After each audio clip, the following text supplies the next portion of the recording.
Napenda hii kahawa. Inanikumbusha Amsterdam. Kwa hiyo kwa kazi yako si unasafiri sana? Ndiyo. Dunia nzima. Naipenda. Panda mandege, kutembea tembea. Si unajua kwenda sehemu mpya?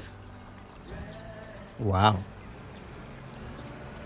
Usiniambie kuwa wewe ni wale majamaa shupavu ambao wanaogopa kuacha mji. Kwanza kabisa nashukuru kwa kuniita mkubwa na shupavu. Tuache hiyo iendelee. Na nasafiri sana tu. Kweli? Ndiyo. Kile safari ambazo unazipanga kidogo ndizo zinazokupa zaidi.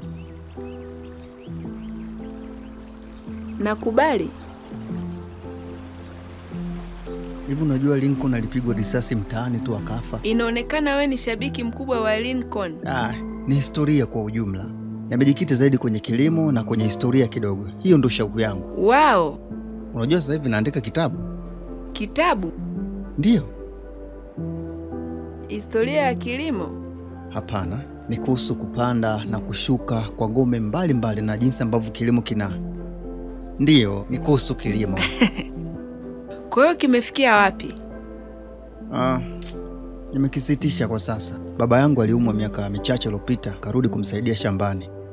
Sasa sipati muda kuandika. Pole. Haina shida. Takimalizia.